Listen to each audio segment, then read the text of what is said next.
Assalamualaikum warahmatullahi wabarakatuh. Apa kabar?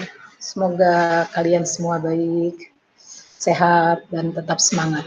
Nah, saking semangatnya nih Ibu nih, mengenang masa lalu, pakai topi toga. Ini tahun berapa nih? Ini tahun berapa ya? Maksudnya supaya kalian terinspirasi dan cepat-cepat lulus, sehingga pakai topi seperti ini, ya. Saudara-saudara sekalian, seri Wawasan Nusantara seri 3 kemarin itu terputus ya, tiba-tiba terputus dan tidak berlanjut. Nah, Ibu juga melupa merekamnya kembali sampai terakhir pada reaktualisasi Wawasan Nusantara. Nah, makanya ini dilanjut sebentar dengan lanjutan seri 3, kemudian masuk ke seri 4. Gitu ya.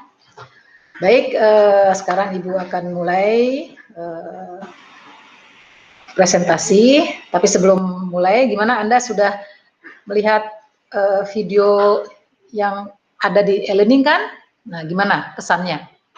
Dan Ibu mohon saran dan kritik agar pembelajaran ini lebih efektif, gitu ya. Gimana? Silahkan ditanyakan. Sekali lagi, kalau ada pertanyaan dihimpun di WA Group, dan nanti akan kita pertemuan Google Meet ya, untuk dialog begitu. Baik ya, sekarang Ibu mulai presentasi sekarang. Bentar ya, jendela. Oke. Mana ya? Oh, ini dia. Nah, kemarin terakhir tuh sampai di sini nih ya, reaktualisasi Wawasan Nusantara. Kenapa ada reaktualisasi? Ini kan ada aktualisasi ya. Kenapa harus ada reaktualisasi? Karena pada tahun 1998 terjadi satu chaos ya, reformasi, sehingga Wawasan Nusantara ini dianggap tidak prioritas gitu. Padahal sangat prioritas gitu. Hanya barangkali saat ini istilahnya saja yang berbeda. Nah, maka Lemhanas, Lembaga Ketahanan Masyarakat, melaksanakan seminar tanggal 16 Mei 2001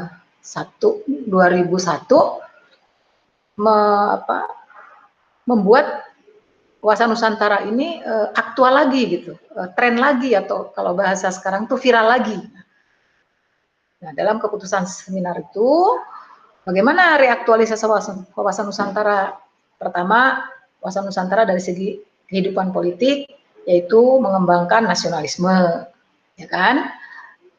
Menghidupkan kembali demokratis, menghormati HAM, dan semakin meyakini akan kesaktian Pancasila ya sebagai dasar negara. Yang kedua, dalam kehidupan ekonomi, bagaimana reaktualisasinya? Pertama adalah sinergi antar daerah ya, ada kekompakan antar daerah. Contoh nih, Jogja itu terkenal dengan apanya? Dengan gudeg kan? Nah, pertanyaannya, nangkanya dari mana didatangkan? Di Jogja itu tidak ada pohon nangka. Yang ada di Boyolali dan Solotigo. Nah, itulah yang disebut dengan sinergi antar daerah. Yang kedua adalah memanfaatkan laut. Kekayaan kita itu luas laut kita sangat luas, dan di sana banyak kekayaan. Ya, baik ada yang di permukaan maupun ada yang di dalam laut ya. Kemudian kita harus bangga pada produk sendiri, supaya apa? Supaya ekonomi kita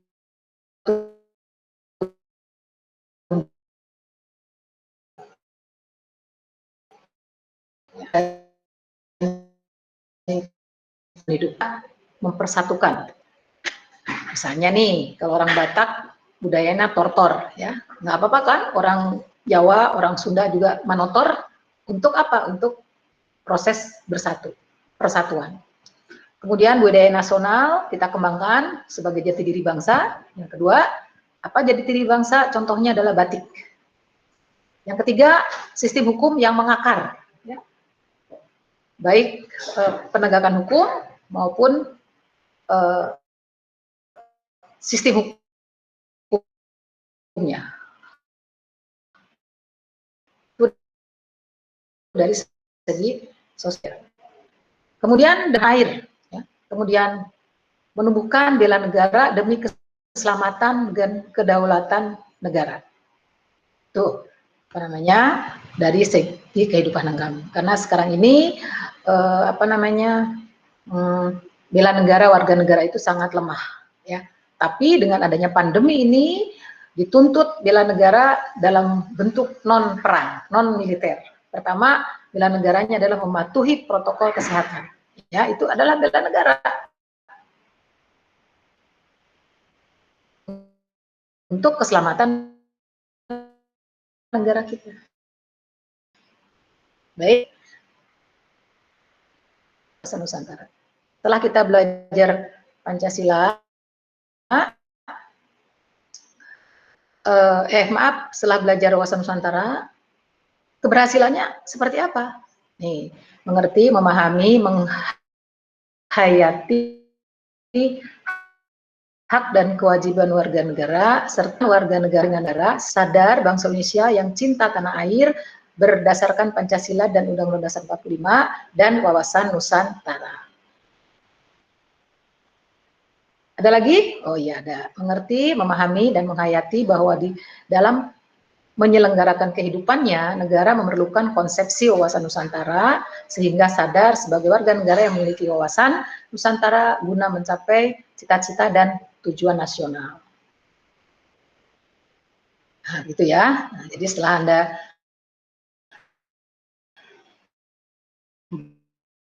seperti ini, ya, dan sudah seperti ini berarti berhasil. Kalau belum, kita baca lagi, kita hayati lagi wawasan Nusantara itu sampai kita betul-betul memahami konsep wawasan Nusantara yang diimplementasikan dalam kehidupan kita sehari-hari.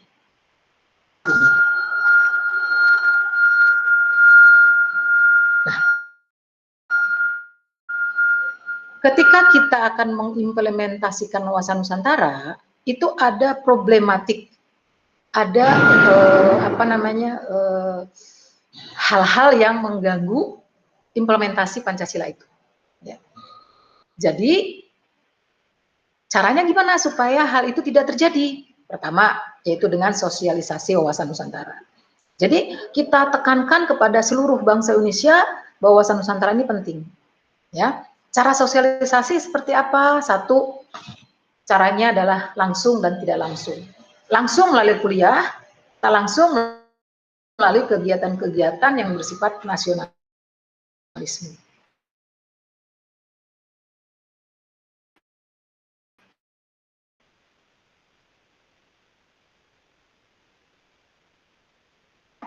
Jadi misalnya seorang ayah, dia harus bisa diteladani oleh anaknya bahwa dia mempunyai rasa persatuan dan kesatuan, ya, secara kecil barangkali di tingkat keluarga, dan kemudian bisa ditingkatkan kepada masyarakat.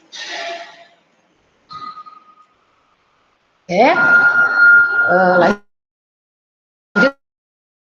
ya. Nah, tantangan wawasan Nusantara. Pertama, maksudnya tantangan wawasan Nusantara itu adalah ketika kita akan melaksanakan wawasan Nusantara, ada tantangan. Tantangannya satu, nih, pemberdayaan masyarakat. Menurut John Naisbitt dalam bukunya Global Paradox menyatakan to be a global power, the company must give more rule to the smallest part. Artinya apa sih? Kalau ingin menjadi suatu kekuatan yang besar, kita harus memberikan kesempatan kepada yang smallest, ya, kecil-kecil. Misalnya dari segi ekonomi kita memberikan kesempatan pada UKM, ya. Unit apa UKM itu? Unit apa kan kesenjangan kehidupan, ya, Ini makanya untuk mengantisipasi kesenjangan kehidupan antar daerah, maka ada otonomi daerah. Tantangan yang kedua adalah dunia tanpa batas. Ya, dengan teknologi informasi, dunia menjadi tanpa batas. Ini juga tantangan. Tantangannya di mana? Misalnya tari serimpi misalnya. Ya. Tapi dengan teknologi informasi, kita lebih menyukai K-pop daripada tari serimpi, misalnya begitu. Ya.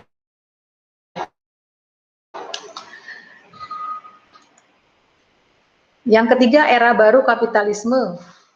Menurut Sloan dan Zureker, X swasta keseimbangan. Ekonomi swasta ini merupakan keseimbangan. Menurut Lester Turov, negara maju dikuasai, ya, negara maju menguasai negara berkembang, ya. Negara maju itu perlu negara berkembang. Negara berkembang perlu negara maju. Jadi harus berubah. Kesadaran warga negara akan hak dan kewajiban non fisik, miskin, bodoh, senjang, kesenjangan sosial, KKN, IPTEK. Nah, inilah kondisi bangsa yang mempengaruhi implementasi wawasan Nusantara. Untuk itulah kita harus menyeimbangkan hak dan kewajiban, ya. Kemudian kita harus memberdayakan masyarakat supaya kita jangan miskin, pendidikan ditingkatkan, kesenjangan sosial juga diselaraskan, ya. Jangan ada korupsi, kolusi, nepotisme, dan mengembangkan IPTEK. Supaya apa? Supaya wawasan Nusantara itu bisa diimplementasikan dengan baik. Berikut adalah prospek wawasan Nusantara. Pertama adalah global paradok. Ya, paradok ini adalah bertentangan, misalnya antara tradisional dan modern. Ya. Nah, sekarang masyarakat kita terbagi menjadi dua, ada yang pro modern, ada yang pro tradisional, ya. Back to the nature. Nah, itu juga suatu kondisi. Kemudian borderless world, the end of the nation state.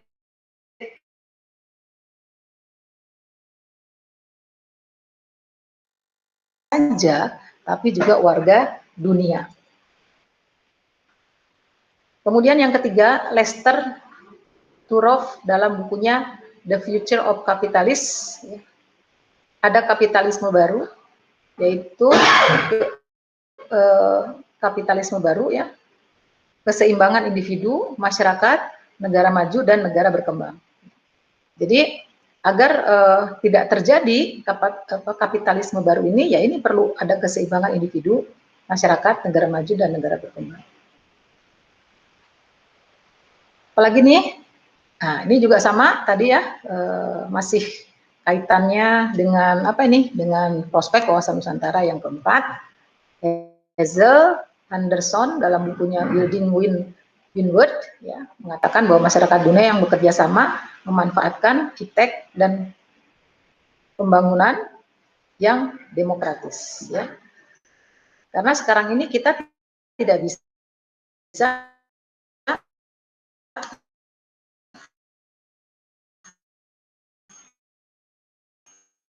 sendiri-sendiri sebagai Indonesia bekerja sendiri, Amerika bekerja sendiri, Singapura bekerja sendiri, tidak bisa. Semuanya harus bekerja sama untuk sama-sama melepaskan diri dari pandemi. Ya. 5. Ian Marison dalam bukunya The Second Curve mengatakan bahwa perang pasar, konsumen, dan teknologi baru yang membantu mewujudkan masyarakat baru. Misalnya pasar baru online, ya, dengan teknologi IT. Konsumennya, kalau dulu yang bisa mengakses produk-produk baru itu orang kota, karena harus datang ke mall. Nah, kalau sekarang enggak, orang desa pun bisa lewat online. Baik, ya. Apalagi nih? Nah, wawasan Nusantara apakah masih relevan dipakai saat ini? Ya, jawabannya masih relevan. Kenapa masih relevan? Nih, satu, keteladanan. Kita masih butuh teladan, pimpinan nasional, ya, pendidikan, moral kebangsaan, media massa. Ya, sampai kapanpun bahasa Nusantara masih relevan. Bagi siapa? Bagi bangsa Indonesia. Baiklah.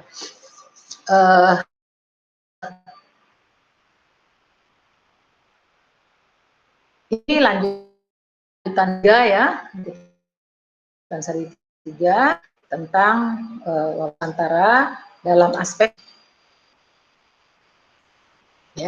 sosial. Nampaknya nanti cukup 10 menit atau 15 menit cukup panjang. Nah, saudara, pertanyaannya adalah apa sih inti dari wawasan Nusantara itu? Inti dari